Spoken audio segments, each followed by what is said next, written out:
Hello everyone, this is अंकित खरे और आप देख रहे हैं मेरा यूट्यूब चैनल उड़ते परिंदे। सो गाइज, आज की इस वीडियो में हम लोग बहुत ही इम्पॉर्टेंट टॉपिक को डिस्कस करने वाले हैं, है ना। उसमें भी हम लोग इंट्रोडक्शन पार्ट को लेंगे, ठीक है। और ये जो 9th है और ये जो 10th है, ठीक है, 9th और 10th, इसका ये सबसे बेसिक टॉपिक है ना। एग्जाम्स के बाद हम अगर बात करें तो most important and basic topic है ना, वो है हमारा लाइंस एंड एंगल्स। इसको हम लेने वाले हैं यहाँ पे, ठीक है। जैसे कि कहते हैं ना, लाइंस एंड एंगल्स के डायरेक्टली बहुत ज़्यादा क्वेश्चन यही तो नहीं आएंगे, है ना। थ्योरम्स आएंगे, एक्सियम्स आएंगे, ट्रायंगल से रिलेटेड क्वेश्चन आएंगे, क्वाड्रिलेटरल से रिलेटेड क्वेश्चन आएंगे। बट कहते हैं ना, बिना नमक के सब्जी का स्वाद नहीं आता है। लेकिन हम नमक की सब्जी तो नहीं बना सकते हैं, लेकिन नमक बहुत इंपॉर्टेंट होता है। वैसे ही lines and angles chapter is very important for all geometrical chapters. Okay, चलिए ठीक है। अगर मैं बात करूँ 9th की या 10th की, तो दोनों के लिए बहुत ज़्यादा इंपॉर्टेंट है। तो चलिए आज की क्लास को स्टार्ट करते हैं फुल ऑफ एनर्जी के साथ। इस वीडियो में अंत तक ज़रूर बने रहिएगा, ठीक है। और जहाँ पर समझ में ना आए, थोड़ा सा वीडियो को आप बैक कीजिएगा, उसके बाद देखिएगा, ठीक है ना। चलिए,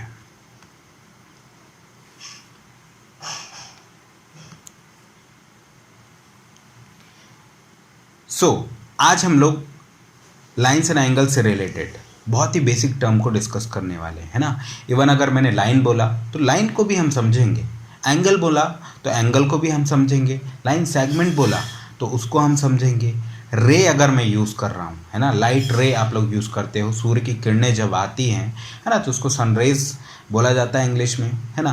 तो यही लाइन सेगमेंट, रे, इन सब में क्या बेसिक डिफरेंस है ये समझने की कोशिश करेंगे, है ना।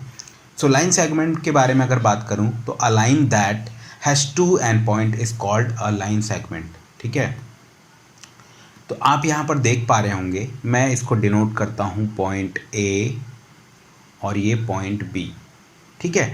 तो यहाँ पर क्या है, लाइन सेगमेंट मतलब हिस्सा, तो लाइन का हिस्सा, ठीक है। और अगर हिस्सा है तो उसका डेफिनेट क्या होगा, लेंथ होगा, ठीक है। और लेंथ क्या हो गया, ये ए बी, है ना, लाइन सेगमेंट। तो सर लाइन और लाइन सेगमेंट में क्या डिफरेंस है? तो लाइन सेगमेंट में लाइन का वो हिस्सा जो कि एक डेफिनेट लेंथ के साथ हो सकता है ना, मतलब निश्चित उसकी क्या होगी, लंबाई होगी, मेजरमेंट होगा, ठीक है। तो ये हो गया लाइन सेगमेंट। तो a line that has two end points is called a line segment, जिसकी पर्टिकुलर एक लंबाई होती है, लेंथ होती है, ठीक है। अब आगे ऐसे ही हम बढ़ते हैं। Ray, a line with one end point and the other end of the line extending up to infinity is called a ray, ठीक है। तो आप देख पा रहे होंगे यहाँ पे एक साइड जो है क्या है, फ्री है ना। फ्री नहीं कह सकते इसको, एक साइड जो है फिक्स्ड है और एक साइड जो है फ्री है, ठीक है।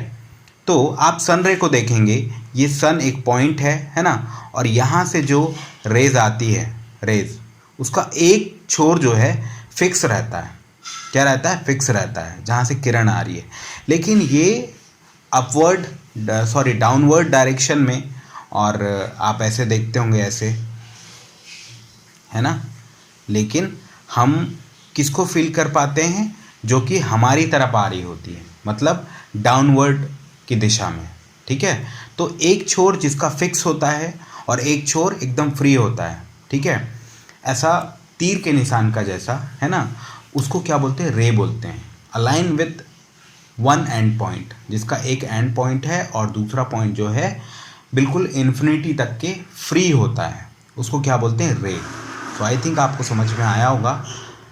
आगे देखते हैं हम। एक चीज़ और मुझे यहाँ पे ऐड करनी चाहिए थी कि भाई लाइन सेगमेंट को हमने डिस्कस करा, तो लाइन किसको बोलते हैं, है ना। तो जब भी आप लाइन यूज़ करेंगे तो इसके जो दोनों छोर हैं एकदम फ्री होंगे, इनडेफिनिट लेंथ में, है ना। मतलब इस साइड भी एक्सटेंड किया जा सकता है इनडेफिनेटली, और लेफ्ट हैंड साइड पे इनडेफिनेटली क्या किया जा सकता है, एक्सटेंड किया जा सकता है। ये सिंपल सा डिफरेंस है। लाइन बोल रहे हैं तो दोनों साइड फ्री हैं उसके कहीं भी एक्सटेंड करने के लिए। अगर लाइन सेगमेंट की बात कर रहे हैं तो दोनों पॉइंट जो है फिक्स होते हैं, जिसकी वजह से उनकी लेंथ जो है एकदम फिक्स होती है। और अगर मैं बात करूँ रे की, तो रे में क्या होता है, एक एंड पॉइंट एकदम फ्री होता है जैसे कि ये, और एक पॉइंट जो है इनडेफिनेटली फ्री होता है मूव करने के लिए। ठीक है, तो ये बेसिक डिफरेंस हो गया। हमने देखा लाइन सेगमेंट एंड रे। अब देखिए ये जो चैप्टर है इसलिए बहुत ज़्यादा इंपॉर्टेंट हो जाता है क्योंकि आगे जब आप चैप्टर को पढ़ेंगे ज्योमेट्री में, तो ये जो चीज़ें बीच बीच में आएंगी, लाइन सेगमेंट, रे, तो आप थोड़ा सा कंफ्यूज होंगे, है ना। वैसे ही एक important collinear points when 3 or more points lie on the same line they are said to be collinear। ठीक है, तो आप बिल्कुल ध्यान से समझिएगा, कोई भी एक लाइन है, कोई भी एक हमारे सामने लाइन है और इसी लाइन पे बहुत सारे क्या हैं, पॉइंट्स हैं। क्या हैं, पॉइंट्स हैं। कलर मुझे चेंज करना चाहिए, ठीक है, एक मिनट।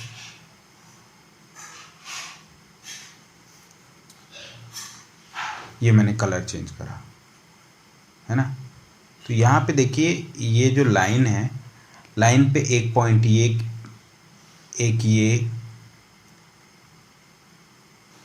एक ये ड्रॉ करा मैंने, एक ये ड्रॉ करा, है ना, एक ये ड्रॉ करा।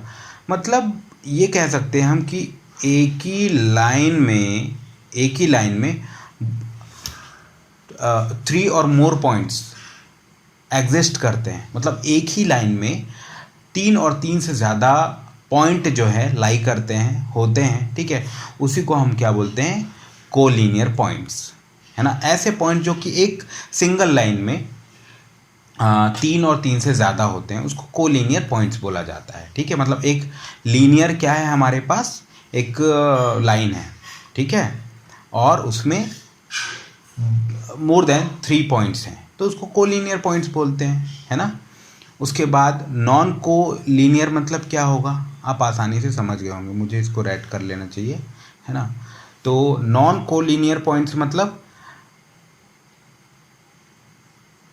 जो पॉइंट्स दिए हुए हैं एक ही लाइन पे नहीं है, अलग अलग जगह पे हैं, ठीक है, तो उनको क्या बोला जाता है, non collinear points. When 3 or more points do not lie on the same line they are non collinear।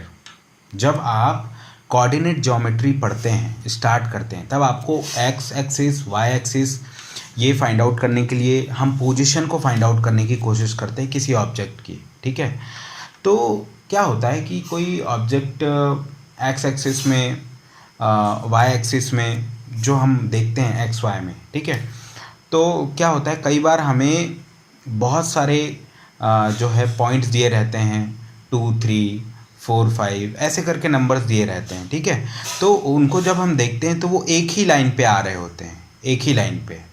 ठीक है, तो ये जो पॉइंट एक ही लाइन पे आते हैं उनको हम कहते हैं कोलिनियर, और अलग अलग मतलब जगह पे आ रहे हैं जो कि एक लाइन पे नहीं आ रहा है, तो उसको नॉन कोलिनियर पॉइंट्स बोलते हैं। ठीक है, चलिए आगे बढ़ते हैं।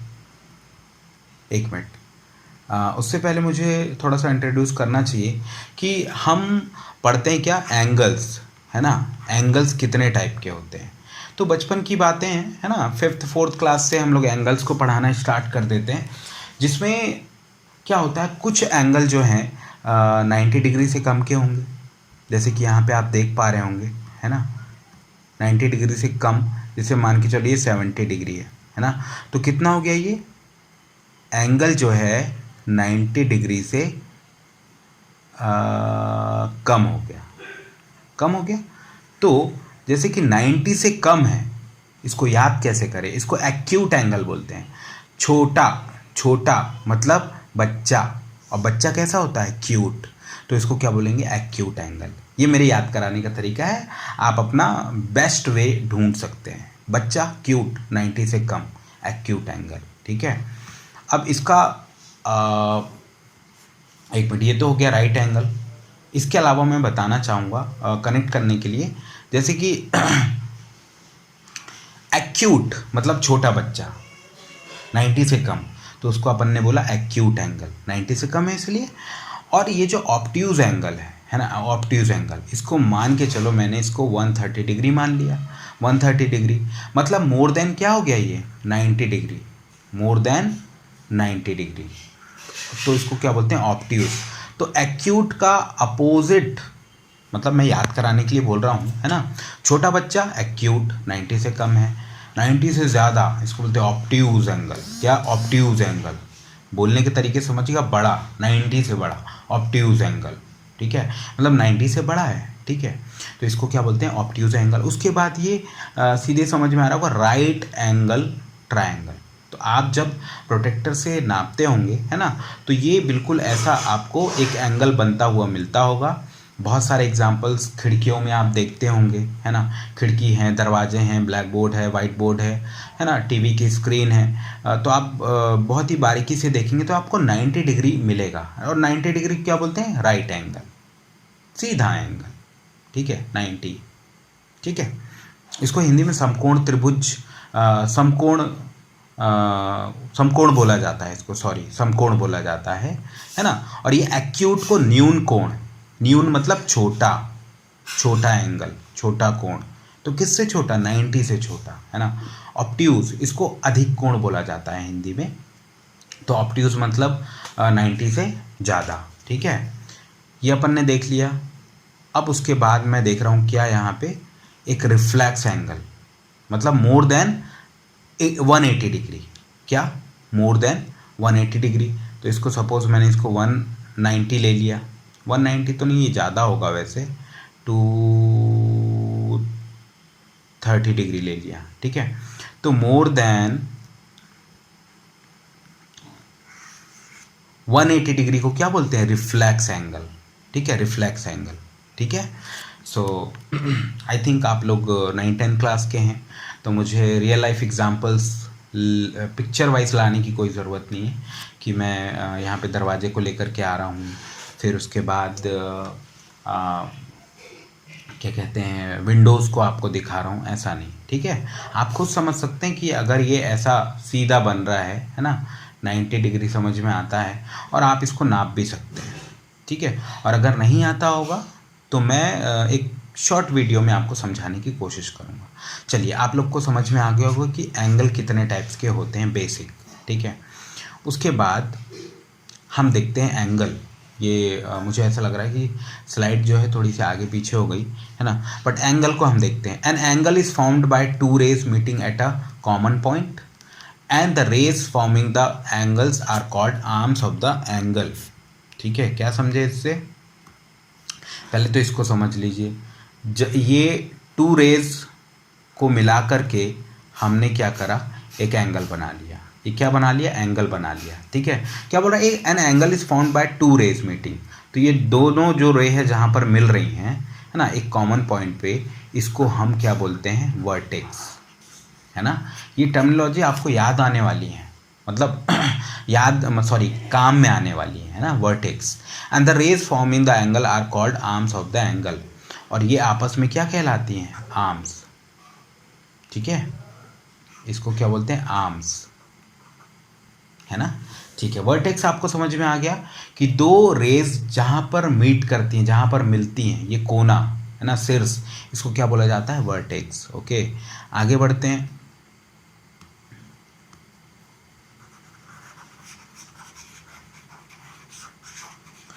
आगे बढ़ने के बाद हम देखते हैं एक्यूट एंगल, बता दिया मैंने 90 से कम, और उसके बाद ऑब्ट्यूज 90 से ज़्यादा, right angle is equal to 90 degree, और उसके बाद reflex angle, an angle greater than 180 degree but less than 360 degree is called a reflex angle, ठीक है। एक ऐसा एंगल जो कि 180 डिग्री से ज़्यादा है बट 360 डिग्री से कम है, ठीक है, इसको क्या बोला जाता है, रिफ्लेक्स एंगल। चलिए आगे बढ़ते हैं। मुझे ऐसा लग रहा है कि हमें जो है वीडियो को छोटे छोटे फॉर्म में करना चाहिए, क्योंकि ऑलरेडी जो है ना 14 मिनट से ज़्यादा की वीडियो क्रिएट हो गई है, और मैं ये चाहता हूँ कि छोटा छोटा वीडियो क्रिएट किया जाए, जिससे कि आपको देखने में बोरियत महसूस ना हो, ठीक है। तो नेक्स्ट वीडियो जो होगी आप देख सकते हैं, यहाँ पे हमारा नेक्स्ट है complementary angles and supplementary angles, तो इसको हम लोग यहाँ पे डिस्कस करेंगे। बिल्कुल एकदम ध्यान से देखिएगा, और अगर ये जो जहाँ तक आपने वीडियो देखा है थोड़ा भी डाउट है तो आप फिर से शुरू से इसको देख सकते हैं अंत तक के। और छोटी सी गुजारिश रहेगी आप लोगों से कि जब भी आप वीडियो को देखें तो पेन पेपर लेकर के बैठिएगा और उसको नोट करिएगा थोड़ा सा पॉज करके, ठीक है। इससे क्या होगा कि जो मैं मेहनत कर रहा हूँ पीपीटी बनाने के लिए वो मतलब आपके लिए तो बेनिफिशियल है ही, मेरे लिए भी इसलिए बेनिफिशियल होगा कि क्योंकि जो मेहनत मैं कर रहा हूँ उसका फल हम सबको मिल रहा है, ठीक है। तो इस वीडियो में अंत तक बने रहने के लिए बहुत सारा धन्यवाद। Thank you so much. Subscribe करना हो तो सब्सक्राइब कर लीजिएगा, है ना। और लाइक शेयर अपने दोस्तों के साथ करना हो तो आप उनके साथ भी कर सकते हैं, ठीक है। और चलिए, थैंक यू सो मच।